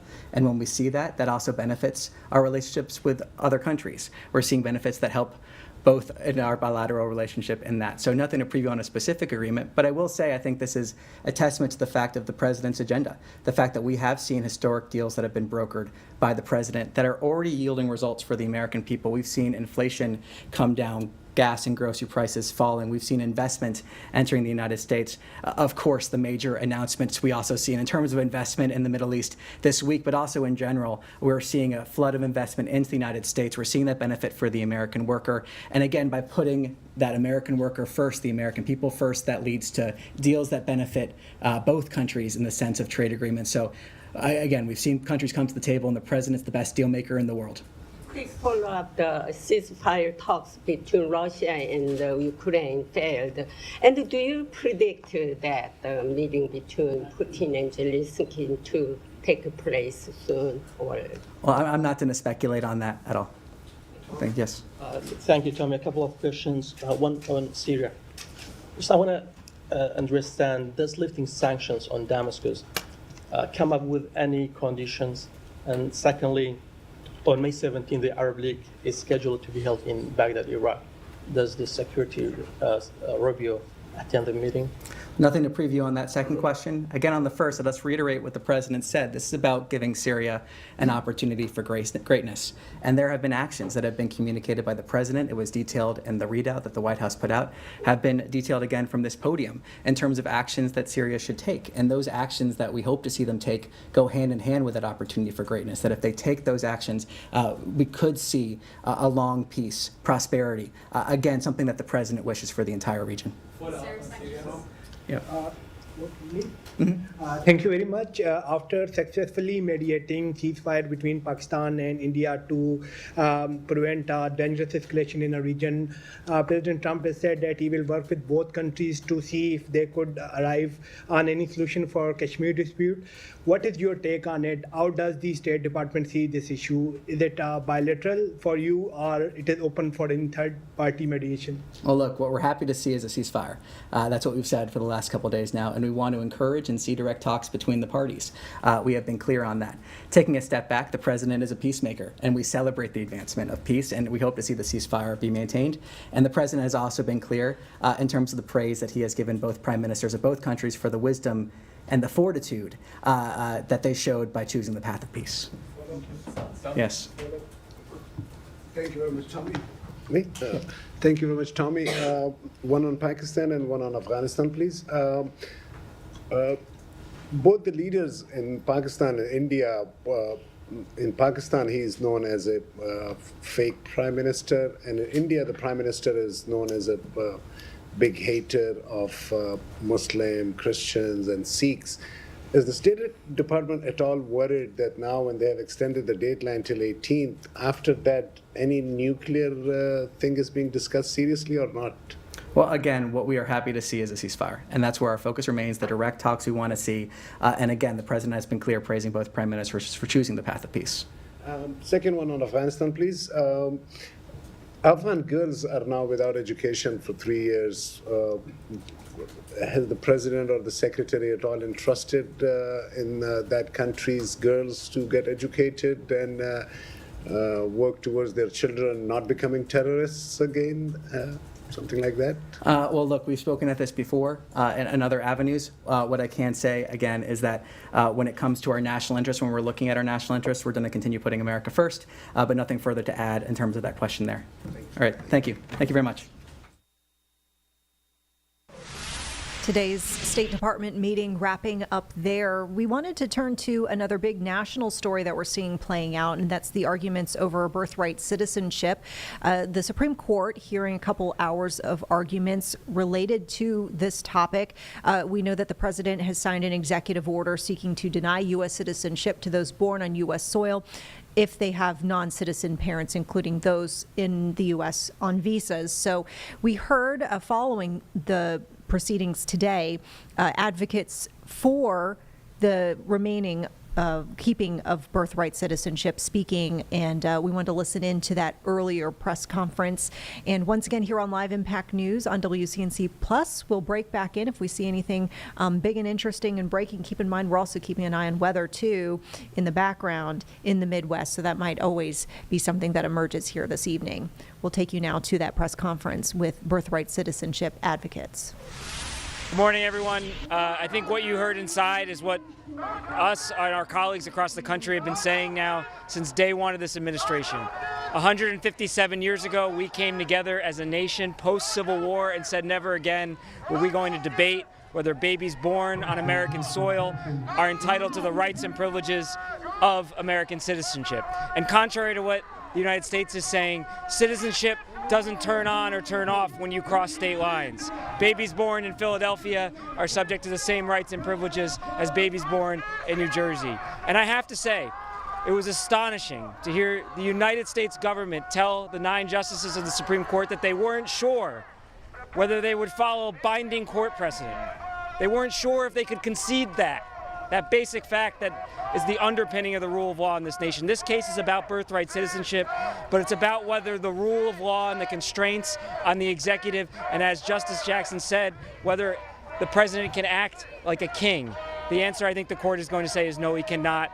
I'm proud to join my colleagues. I'm very proud of our Solicitor General, Jeremy Feigenbaum, for the work he did inside, and I look forward to the court's opinion in this case. I'll turn it over to Attorney General Nick Brown from the state of Washington. Good afternoon, and thank you, AG Plotkin. I'm incredibly proud of the team effort that led to this moment today and the work that we have moving forward. The unfortunate reality that we are facing now in America is that it is incumbent upon attorney generals to stand up and protect Americans from their president. Because time and time again, this president is acting unlawfully in violation of the Constitution, and we cannot address a more fundamental issue than the one the court is beginning to address today, than what it means to be an American in the United States. And all of the precedent is on the side of the state actors here. Time and time again, the Supreme Court has weighed in on this and affirmed that if you were born in the United States, that you are a citizen.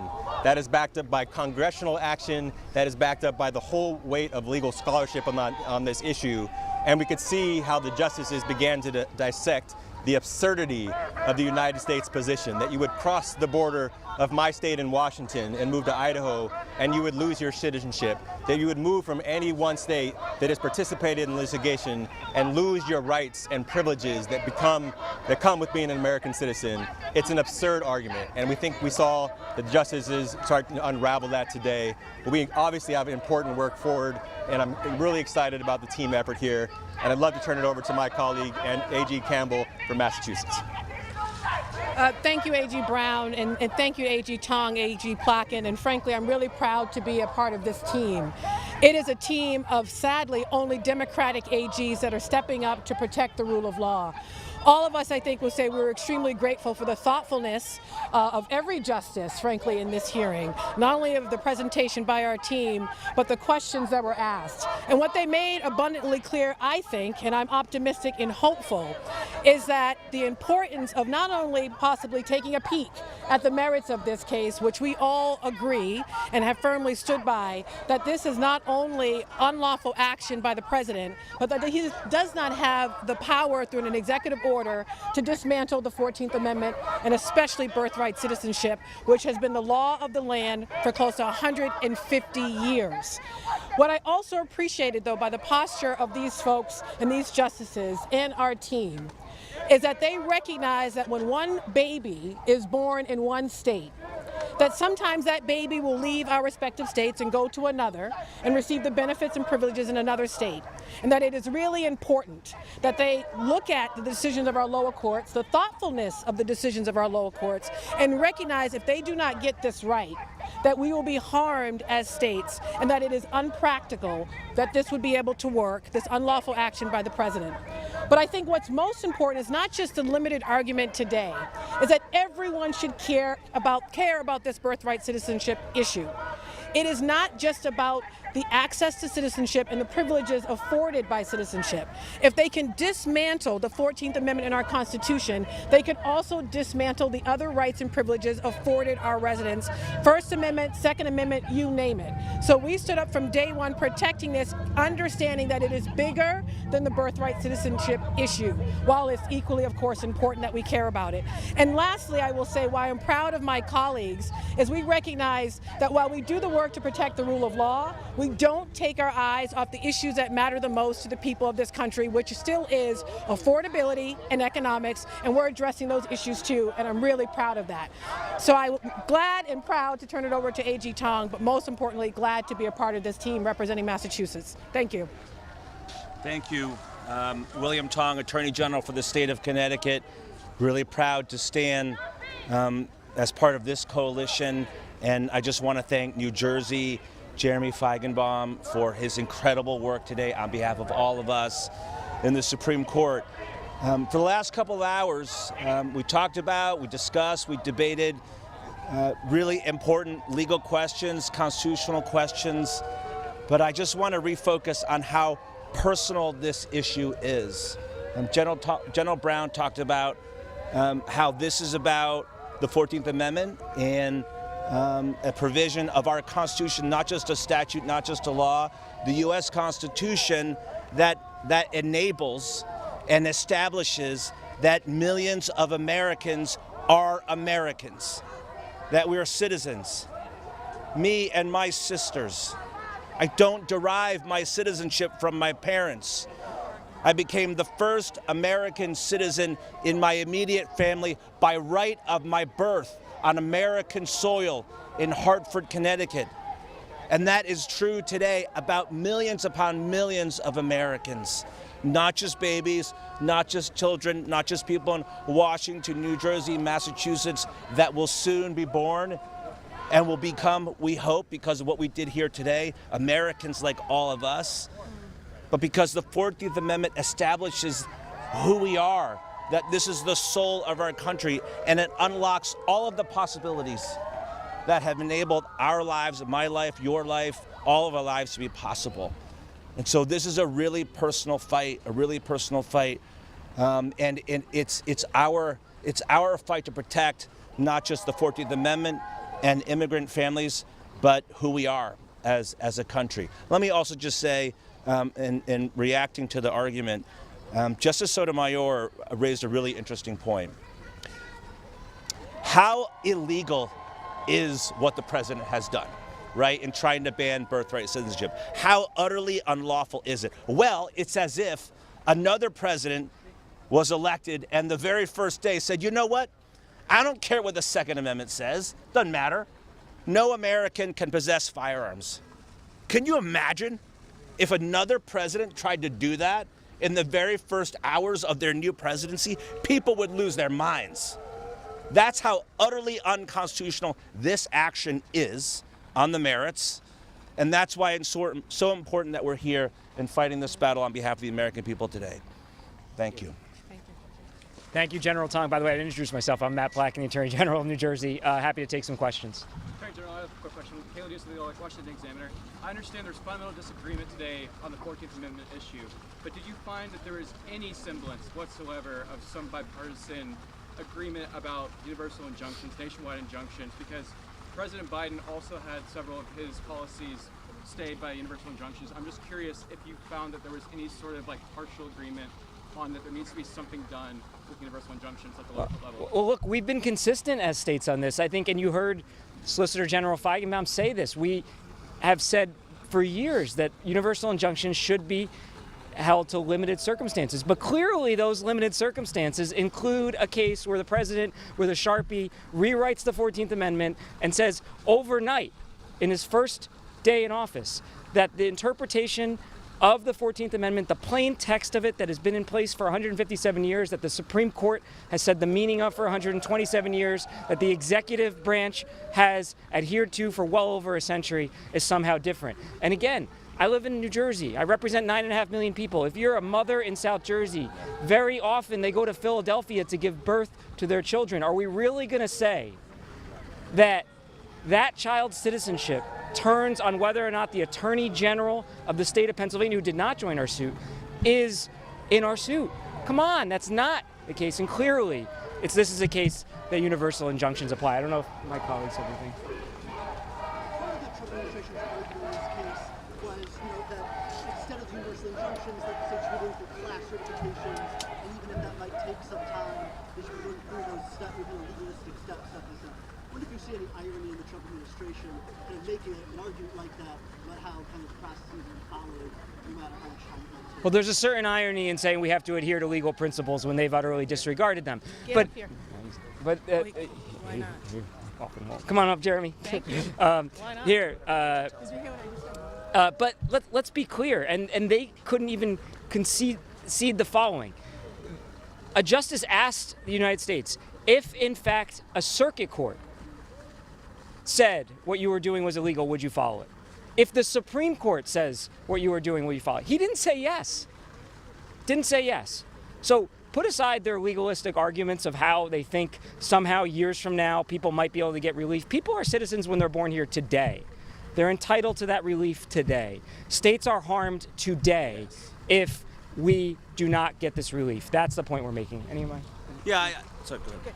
I just want to add, I think in addition to those arguments, I really appreciated Justice Jackson's frame as well. She brought in an additional element and an additional argument that's equally important, which suggested, frankly, that if one court, one of the lower courts, gave relief to only the named plaintiffs and said that the conduct of this administration in the context of birthright citizenship is unlawful and to stop doing that conduct, that relief is granted to those named plaintiffs, and others are just sort of indirect beneficiaries possibly. But that frame is a powerful one because I think it's a powerful one. And can we not take action when people are getting hurt? If a baby is born in Washington State, right, in the next hour, or in Connecticut, and they're denied citizenship, we're not there yet, but if they're denied citizenship, then what? Are they stateless? What are their parents supposed to do? Do they go underground? Can they get health care? Can they go to the emergency room? Should they sign a lease? Should they go to work? Right? All the decisions that parents, families have to make are thrown into chaos. And downstream of that, I mean, the immediate families, they're the ones getting hurt. The people that live in our states are getting hurt. But not too far downstream of that is, what are we supposed to do to take care of all those people? They're our responsibility. What are states supposed to do? Any other questions? Yeah. Do you think that the justices will explore a middle of the ground solution instead of just eliminating universal injunctions? Well, I think you heard a lot of skepticism today to the argument about eliminating universal injunctions. And again, as I said, we've said for years that they should be reserved for limited circumstances, but this is clearly one of the circumstances that it applies to. Any other questions? Yeah. If the court ends up siding with the administration in this, will that hinder your efforts that are ongoing? Ongoing with respect to birthright citizenship, or? As Attorney General? Yeah. Well, look, in this case, as we laid out, if the court were to narrow the injunction just to the states in the suit, we would all be harmed. I mean, raise your hand if you haven't lived in more than one state. Babies are born, 6,000 babies are born outside of New Jersey and move into New Jersey every year. We'd have to be sitting there parsing through which state, which hospital those babies were born in, and whether or not they're entitled to benefits in our state. And more fundamentally, we'd be parsing through whether we're treating, for the first time since the United States Civil War, okay, 157 years, that we would have to sit there and say, are we going to treat babies differently as citizens or not, whether or not they were born in states that are part of this lawsuit? And that brings us back to some of the darkest days in this nation's history. The only thing I would add on top of that is, in addition to thousands of babies potentially losing their American citizenship, you're going to have a class of children born in this country that may not have a citizenship of any country. And there was questions by the justices brought out today talking about how other countries only afford citizenship if you're born in their country. So you're going to have people that not only lose the rights and benefits and privileges and honor of being an American, but they have no benefits whatsoever. It might be stateless. What do we do with those children? How do we address the problems that they are facing? So not only do we think that we need to prevail to ensure what it means to an American, but protect the rights of all the children that are born here to not deal with the complete lawlessness that might come from this presidential action.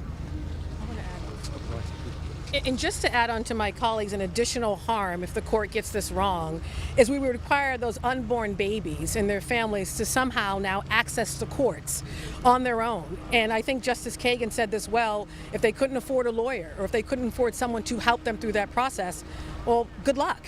It's difficult for them to get any type of relief, which I was really hopeful to hear, not only the questions around that, but the practicality and the harm that would cause states and individuals who would want to seek some type of relief, but who wouldn't be able to. Oh, sorry. I want to thank you all, and I just want to note, this suit, again, I'm just so proud of my colleagues who are here and the other, do the math, 18? And General, I have to say, General Rob Bonta, Attorney General Rob Bonta was trying to be here and he had some flight challenges, so I want to thank California as well for their leadership. We're proud to stand up for the rule of law. And what we saw in there is the rule of law working. 9 justices asking tough questions, people responding to them. We may have differences of opinion, but that... We're going to pause this briefing here to turn to some breaking news just into the Live Impact News studio.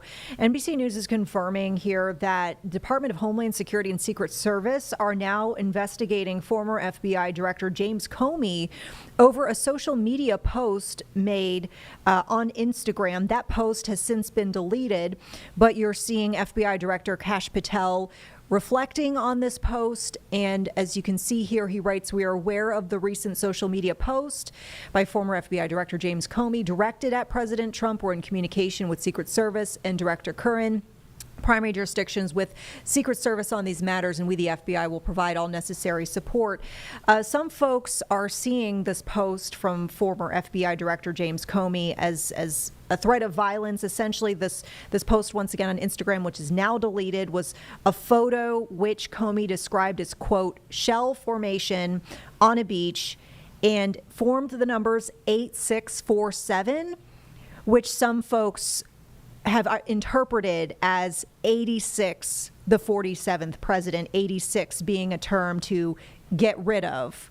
And so administration officials are weighing in on this. Not only is FBI Director Kash Patel posting about this on X, but we also saw Homeland Security Secretary Kristi Noem weighing in, condemning the post.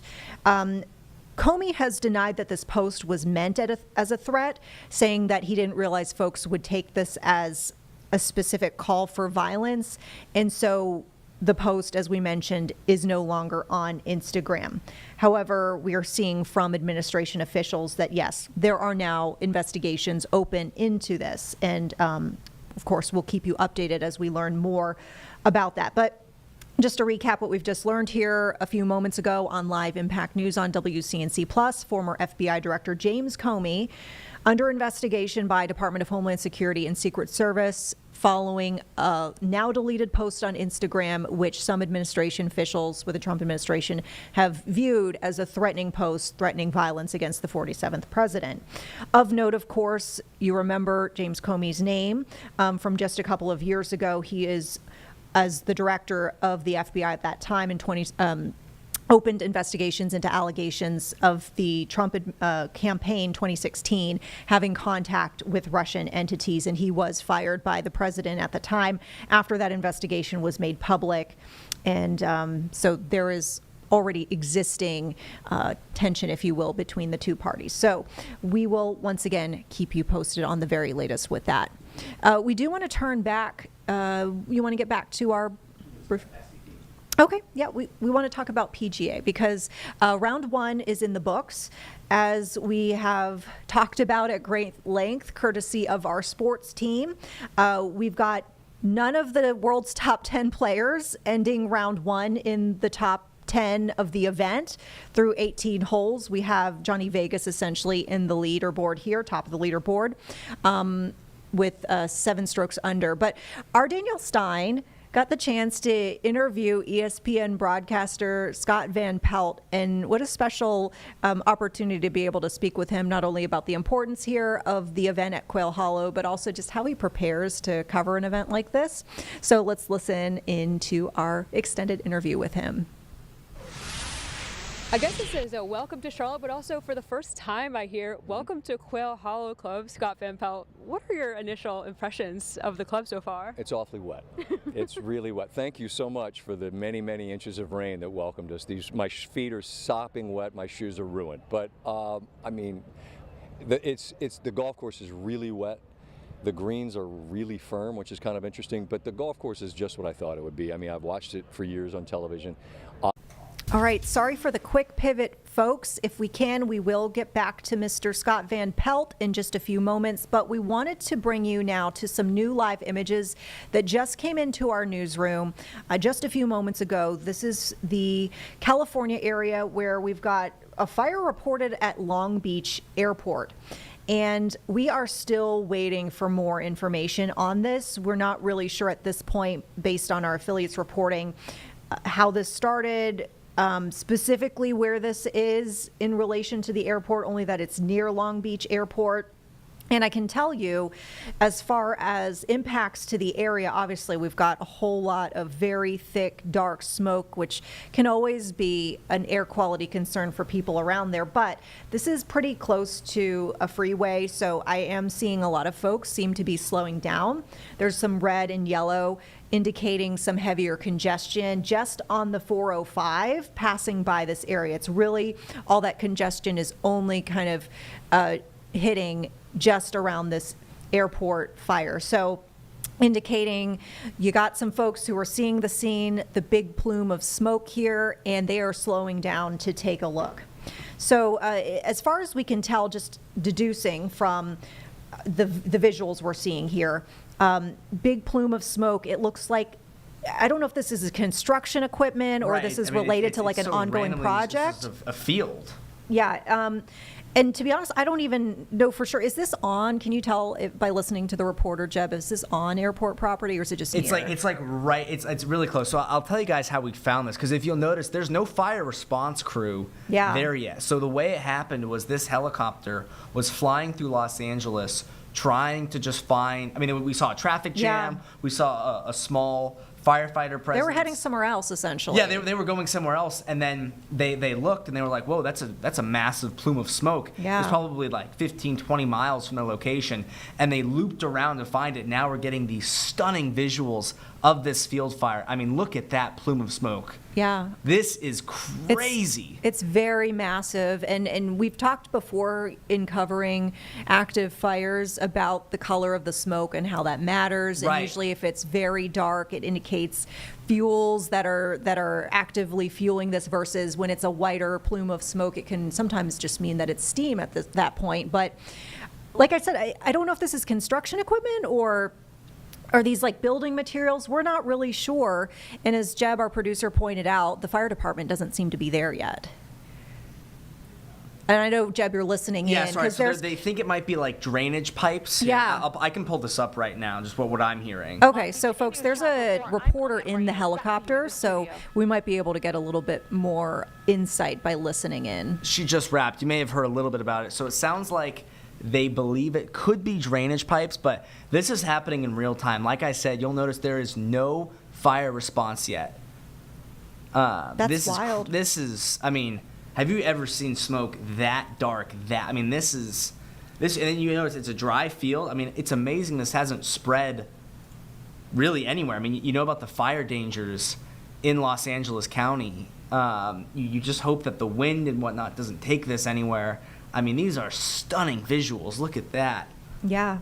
And I mean, I don't know if it's because it's, potentially plastic, if these are, plastic-based drainage tubes. I'm not sure what, the materials that could be playing into maybe some air quality concerns as well. Absolutely. I mean, that's not going to be good for anybody. Kind of trying to see if I can get a lay of the land based on the visuals. I'm not sure if there's a train track in the area.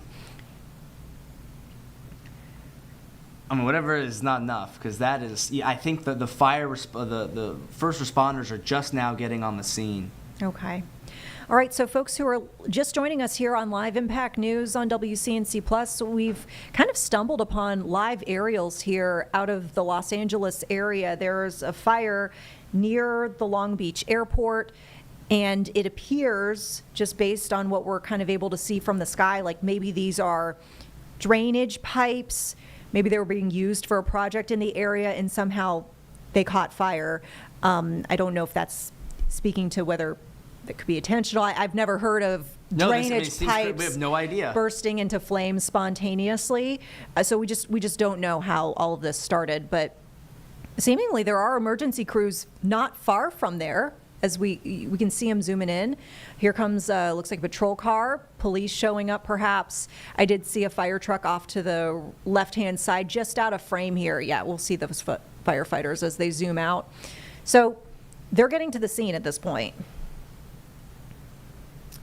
We talked about some of the impacts to the traffic too. It looks like even more traffic is starting to slow down here on the 405, which passes right by the Long Beach airport.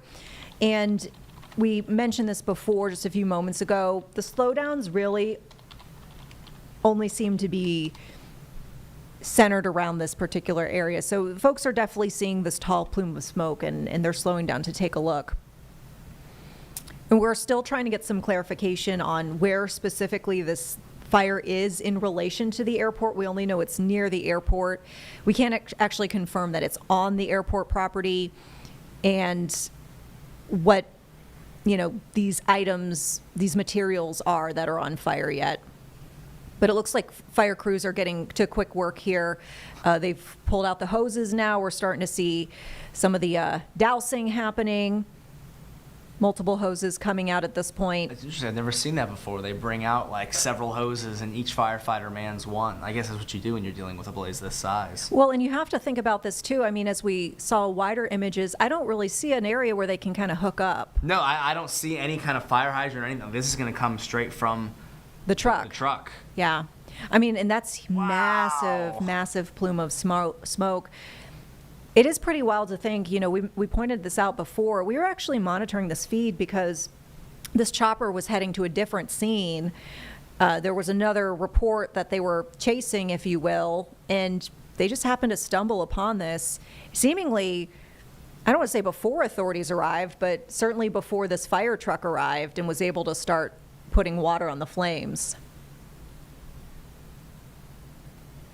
Yeah, and so you can see, we talked about the color of the smoke. As we start to see some of the water going on to the materials that are burning, we start to see a little bit whiter smoke, clearer smoke, indicating, there's probably some steam action going on in there, but really like the brunt of this is going to be that thick, dark smoke. And we don't know the materials, once again, that are burning here, but I suspect just like looking at them, it's probably plastic of some sort. Yeah. Not good as far as fumes are concerned. I'm wondering, as we try to get a handle on this, whether our affiliate out there is starting to put out information. I'm just checking here. It looks like the flames are going down when they put the water on it, which is interesting. Like, it looks like they're making actually pretty good progress. Yeah. All right. I know, folks, our time here on Live Impact News is coming to a close in just a little bit. We're gonna hang on this as long as we can here. Once again, this is an active fire near Long Beach Airport, California, not too far from the 405. Fire crews in the midst of battling the flames. We'll try to keep you updated best as possible here on WCNC Plus. Don't forget, WCNC News at 11 will happen at 11 here. So just keep it here throughout the evening. We'll get you updates as we can.